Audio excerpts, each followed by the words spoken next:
বাংলাদেশ বেতার সিলেট। এখনই শুনবেন স্থানীয় বাংলা সংবাদ। আসসালামু আলাইকুম। বাংলাদেশ বেতার সিলেট সংবাদ পড়ছি মোহাম্মদ মাসুম আহমদ। সাদা পাথর শুধু লুট নয়, হয়েছে হরিলুট। এ ঘটনায় যারাই জড়িত, সে যত বড় দলের কিংবা প্রশাসনেরই হোক না কেন, কেউই ছাড় পাবেন না, কাউকেই আইনের বাইরে রাখা হবে না।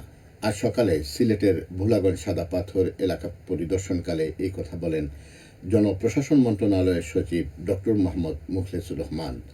তিনি আরও বলেন, সাদা পাথর সহ অন্যান্য পর্যটন কেন্দ্রকে ঘিরে বিশেষ প্যাকেজ কর্মসূচি নেওয়া হবে। পাশাপাশি 24 ঘন্টা সিসি ক্যামেরার আওতায় থাকবে সাদা পাথর এলাকা।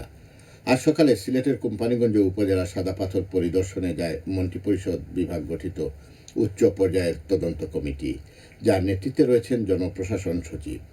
এ সময় আরও উপস্থিত ছিলেন খনি সম্পদ বিভাগের সচিব সাইফুল ইসলাম, সিলেটের বিভাগীয় কমিশনার খান মোহাম্মদ রেজাউল নবী, সিলেটের জেলা প্রশাসক সারোয়ার আলম সহ প্রশাসনের কর্মকর্তারা। তারা সাদা পাথর ঘুরে দেখেন এবং সেখানকার স্থানীয় লোকজন ও প্রশাসনের কর্মকর্তাদের সাথে কথা বলেন। সিলেটের কোম্পানিগঞ্জে সাদা পাথর পর্যটন কেন্দ্রে পাথর লুটের ঘটনায় মন্ত্রিপরিষদ বিভাগ গত 20 আগস্ট 5 সদস্যের উচ্চ পর্যায়ের তদন্ত কমিটি গঠন করে। কমিটিকে আগামী 10 দিনের মধ্যে দায়ী ব্যক্তিদের চিহ্নিত করে প্রতিবেদন দেওয়ার নির্দেশ দেওয়া হয়েছে। তারই অংশ হিসেবে মাঠ পর্যায়ে পরিদর্শনে আসেন তারা। কমিটি গঠন নিয়ে মন্ত্রিপরিষদ বিভাগ থেকে বলা হয়, সিলেটের কোম্পানিগঞ্জ উপজেলার ভোলাগঞ্জ সাদা পাথর পর্যটন স্পট ও রেলওয়ে বাংকার এলাকায় দীর্ঘদিন ধরে অবৈধভাবে পাথর উত্তোলনের ফলে পরিবেশ ও পর্যটন স্থানের নান্দনিকতা মারাত্মকভাবে ক্ষতিগ্রস্ত হয়েছে। সাম্প্রতিক সময়ে বিভিন্ন গণমাধ্যমে অবৈধ পাথর উত্তোলনের বিষয়ে সংবাদ প্রকাশিত হলে বিষয়টির তদন্তের উদ্যোগ নেয় সরকার। অফিস আদেশে আরও বলা হয়, প্রকাশিত সংবাদের বিষয়ে সরেজমিন তদন্ত করে প্রয়োজনীয় মতামত সহ প্রতিবেদন দাখিল করতে হবে। জনপ্রশাসন মন্ত্রণালয়ের সচিব আজ বিকেলে সিলেট সার্কিট হাউসে সিলেট বিভাগের সকল বিভাগীয় কর্মকর্তা এবং সকল জেলা প্রশাসক, উপজেলা নির্বাহী কর্মকর্তা ও সহকারী কমিশনার ভূমিয়ের সাথে মতবিনিময় সভা করবেন। জুলাই গণ অভ্যুত্থানে শহীদ পরিবার ও জুলাই যোদ্ধাদের কল্যাণ ও পুনর্বাসন অধ্যাদেশ 2025-এর বিধিমালা গেজেট প্রকাশ করা হয়েছে। গেজেট অনুযায়ী স্বীকৃত শহীদ পরিবারের সদস্যরা এককালীন 30 লাখ টাকা সঞ্চয়পত্র ও মাসিক 20,000 টাকা ভাতা পাবেন। এছাড়া আহতদের 3 ভাগে ভাগ করা হয়েছে।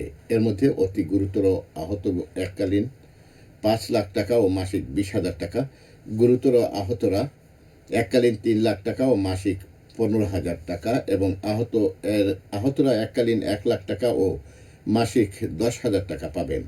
গেজেটে বলা হয়েছে, জুলাই গণ অভ্যুত্থানে শহীদ পরিবার ও জুলাই যোদ্ধাদের কল্যাণ ও পুনর্বাসন কার্যক্রম তদারকির জন্য কেন্দ্রীয়, জেলা ও উপজেলা পর্যায়ে কমিটি গঠন করা হবে। সরকার গত 17 জুন জুলাই গণ অভ্যুত্থানে শহীদ পরিবার এবং জুলাই যোদ্ধাদের কল্যাণ ও পুনর্বাসন অধ্যাদেশ 2025 জারি করে। এতে গণ অভ্যুত্থানে নিহতদের জুলাই শহীদ এবং আহতদের জুলাই যোদ্ধা হিসেবে স্বীকৃতি দেওয়া হয়। সারা দেশের মতো সিলেটেও পালিত হচ্ছে জাতীয় মৎস্য সপ্তাহ। মৎস্য সম্পদের সম্প্রসারণ, সংরক্ষণ, উন্নয়ন এবং টেকসই ব্যবহারে জনসচেতনতা সৃষ্টির লক্ষ্যে এই সপ্তাহ আগামী 24 আগস্ট পর্যন্ত চলবে। এ উপলক্ষে প্রতিদিনই বিভিন্ন কর্মসূচি পালন করা হচ্ছে।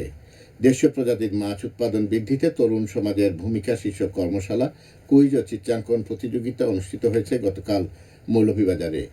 এম সাইফুর রহমান অডিটোরিয়ামে অনুষ্ঠিত কর্মশালায় প্রধান অতিথি ছিলেন সাবেক সংসদ সদস্য এম নাসের রহমান। পরে অনুষ্ঠিত হয় মৎস্য বিষয়ক কুইজ ও চিত্রাঙ্কন প্রতিযোগিতা। এতে 33 জন তরুণ অংশ নেয়।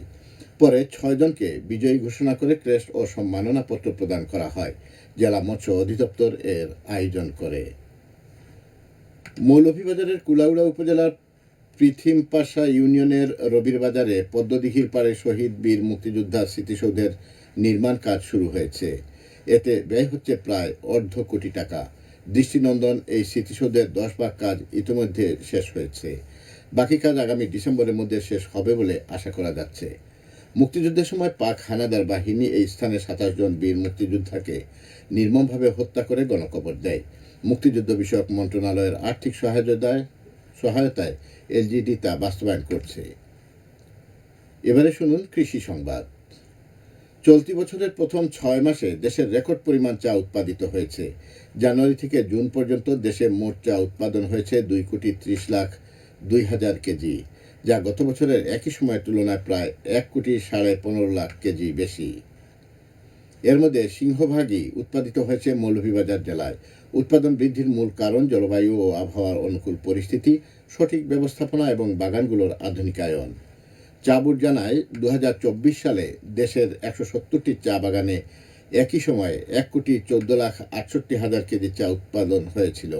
এসব বাগানের লক্ষাধিক শ্রমিক নিয়োজিত থেকে দেশের অভ্যন্তরীণ চাহিদা পূরণ করে বৈদেশিক মুদ্রা অর্জনে গুরুত্বপূর্ণ ভূমিকা রাখছে।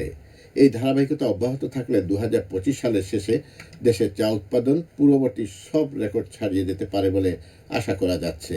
চলতি বছরে দেশে মোট চা উৎপাদনের লক্ষ্যমাত্রা নির্ধারণ করা হয়েছে 10,30,00,000 কেজি। খেলার খবর ফুটবল। সিলেট জেলা প্রশাসক গোল্ড কাপ টুর্নামেন্টে আজ সিলেট সিটি কর্পোরেশন ফুটবল দল মুখোমুখি হচ্ছে গোলাপগঞ্জ উপজেলা ফুটবল দলের।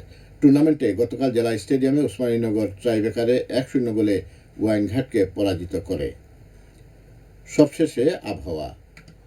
সন্ধ্যে 6টা পর্যন্ত পূর্বাভাসে বলা হয়েছে সিলেট সহ পার্শ্ববর্তী এলাকায় আজ কোনো সতর্কবাণী নেই এবং কোনো সংকেত দেখাতে হবে না। আজ সিলেটে সূর্যোদয় হয়েছে 5টা 29 এবং সূর্য অস্ত যাবে সন্ধ্যে 6টা 21। সংবাদ শেষ হলো। আমাদের পরবর্তী স্থানীয় সংবাদ প্রচারিত হবে সন্ধ্যে 7টায়।